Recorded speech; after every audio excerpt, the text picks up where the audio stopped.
Things feel like they're really hotting up at the moment in terms of FPL. With the double game week we've got in 27, blank in 28 and another double in 29, it's the perfect time to be making some interesting transfers to make some gains. So here, in my opinion, are players to buy and avoid for game week 27.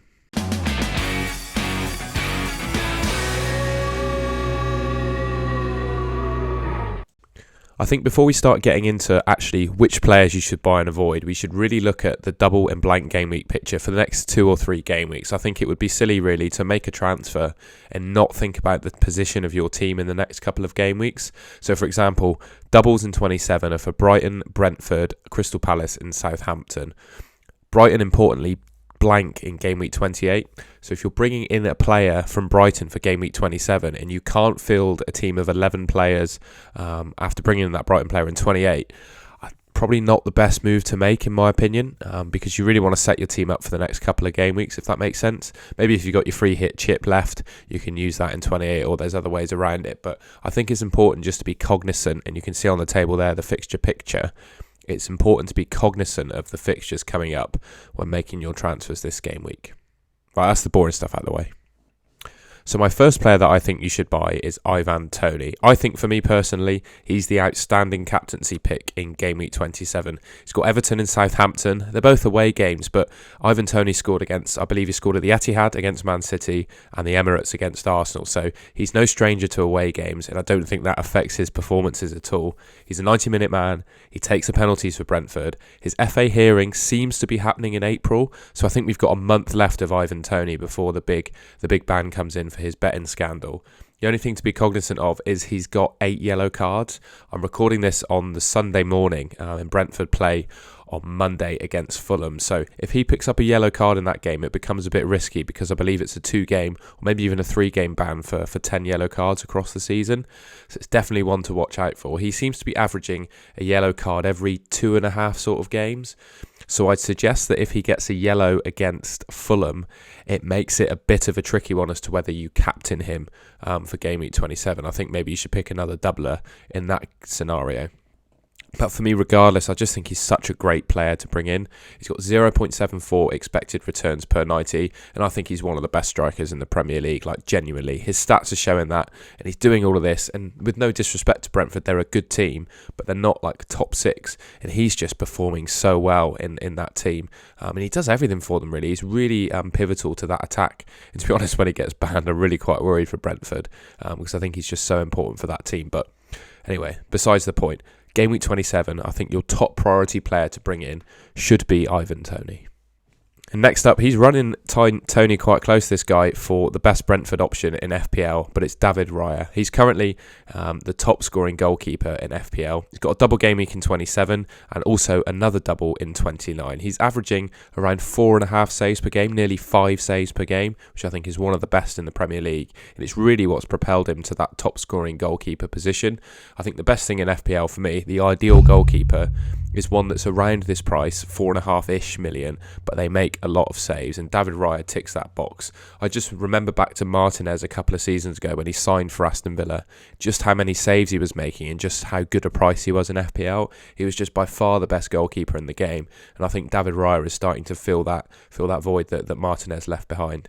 And I think in 27 as well, I know they're away games, but Southampton and Everton, I think, are really good games for Brentford to be keeping clean sheets in. And for me, he's the kind of player you bring into your team and just forget about him, and you can leave him for the rest of the season. So definitely a priority to bring into your team for me is David Raya. So next up, I think it's important, the next players that we talk about, is to sort of group them together rather than mention them individually. And it's no disrespect to the players, but I just think there's very little to choose between these positions of these teams. So starting off with the Brentford defence, in my opinion, it's a complete lottery which one you pick will score the most points. I don't think in terms of expected returns there's much to choose between them. I know Ben Mee's knocked in a couple of goals this season, but looking at his underlying numbers, they're actually slightly worse than Rico Henry and Ethan Pinnock's. I'd say probably comparing them in terms of minutes, Rico Henry probably has the fewest expected minutes and could probably be subbed earlier. Well, definitely, because they're centre-backs. I think he probably missed some minutes compared to me and Pinnock over the next few games. But he plays a more attacking role, so despite the underlying numbers being, pretty equal, I would suggest Rico Henry is probably the one you'd back to get some attacking returns. For me, really, you just pick one and run with them. Obviously, Ben Mee, he scored the most goals this season out of them, but he's more expensive. I think he's gone up now to 5.1 million, which is quite expensive for a Brentford defender, whereas Rico Henry and Pinnock sit at 4.5 and 4.4 million respectively, and they offer, I think, similar upside. Pinnock, he's the cheapest of the three, probably more nailed to play the most minutes. He'll probably get 90 every game. And his underlying numbers are like 0.03, 0.02 expected returns per 90, higher than Ben Mee. So if I were to pick one of the three, I'd probably say Pinnock. But yeah, there's really little to choose from there. And I think for me, it's a complete lottery. You just pick one and you run with them. And it's quite a similar story with the Brighton defenders, but I think there's probably slightly more to choose between them. For me, I think Estupiñán is the best, or Estupiñán, I think is the best way to pronounce it. I think he's probably the strongest option, but he has picked up an injury already this season. So I think it's maybe a bit of an injury risk. I'm not going to call him injury prone or anything like that because he's only picked up one injury, it seems, all season. But yeah, I think Estupiñán's probably the best option, and he seems to have quite a free attacking role.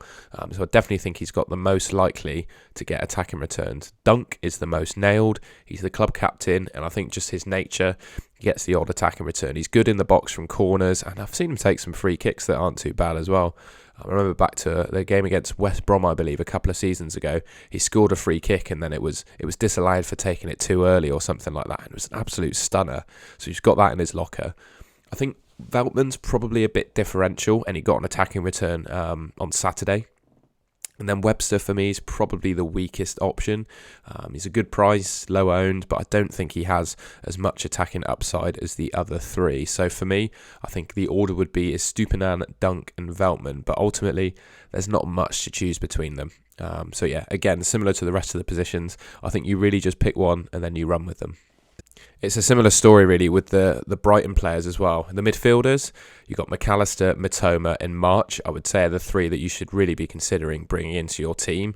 In my opinion, I'd say McAllister is probably the best option, but it relies on him playing in the number 10 position, which I expect him to do some games, and then I also expect him to drop deeper some other games when the manager rotates the team a little bit, because it's Caicedo and Gross playing the two sort of pivot in midfield.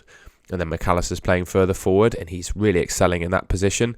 But I do think there's going to be a time, maybe when they play a more difficult fixture, for example, where Gross is put in a more forward position and McAllister is dropped back. I think something like that will happen. For me, he's probably the best option, but it relies on him playing the number 10 position, so a bit of a risk in that regard.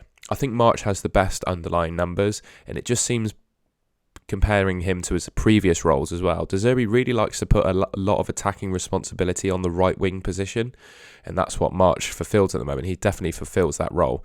I feel a bit robbed on Saturday, given that I've gone for March over Mitoma as the player that I started. Obviously, Mitoma scored his goal and March didn't come away with a return, whereas March's underlying numbers are better. So I feel a bit unlucky there. And yeah, just for Mitoma, in my opinion, he's probably the best on the eye for the three, but the least underlying numbers. So there's pros and cons to each of them, really. And for me, again, it's similar to the Brentford defence. I think really you need to have two, and it's which of the two you choose is completely up to you. I think ultimately there's not a whole lot between them, so you just pick the ones that you think are best and run with them. And then next up is one more player I think you should consider, and for me that's James Ward-Prowse. He feels like a really quite a nice 1 week punt. Now I know the fixtures look quite tough in Man United away and Brentford at home, but he's the most nailed player in the Premier League. He's famous for playing 90 minutes every game, and he takes all the set pieces for Southampton. I'd argue he's probably the best free kick taker in the world at this point, which obviously means it doesn't really matter which opposition he comes up against. He's going to get attacking returns. He could score a free kick against anyone. And same, he's on penalties as well. He missed one at the weekend, but I don't think it was too bad a penalty, and I don't think he's going to be taken off them. He's just such a good set piece taker, and he's just a talisman for Southampton. I think he'll still remain on them. And yeah, he's only 5.9% owned, and I think if you're just playing, 1 week punt transfer, you're either planning to free hit in 28 and wildcard in 29 or something like that, where you can afford to make a good 1 week punt. I think James Ward-Prowse is a really good option. And like I said, he doesn't get too many goals from open play, but where his goals do come from, he can score them against anyone. So I don't really think the opposition matters too much. So I like his price, I like his ownership. I think he's a good option. And then, I said this last week, but I just think the Man City defence at this point, they're definitely avoidable. I know they just kept a clean sheet against Newcastle, but for me, they're just rotated too much. They're also not, I know they kept one against Newcastle and Bristol City, but they're just not keeping consistent clean sheets. And you can't trust what Pep says in press conferences about players. I think it just creates too much stress.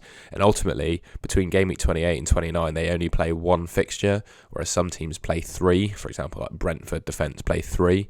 So I really do think if you have them already, it's time to consider selling them, particularly for the game week 28 and 29 period. And then finally, it seems all kind of wrong that I'm suggesting that people either avoid or look to sell Erling Haaland over the coming game weeks. But for me, some players have three fixtures, whereas Haaland only has one. So someone like Ollie Watkins over game week 28 and 29, he plays three fixtures compared to only one of Haaland. And Haaland's got Liverpool. Now, I know Liverpool not doing that great this season, but you can't call them an easy fixture. And I think they'll really try and show up for that one.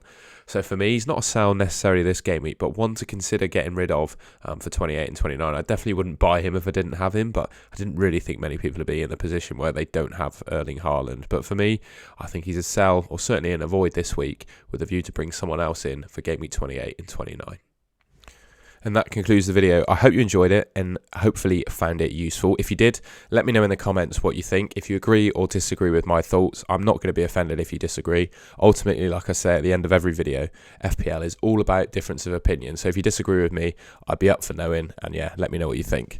And if you enjoyed the video, please leave a like, subscribe to the Golden Goal channel, and I'll be back again with another video this week.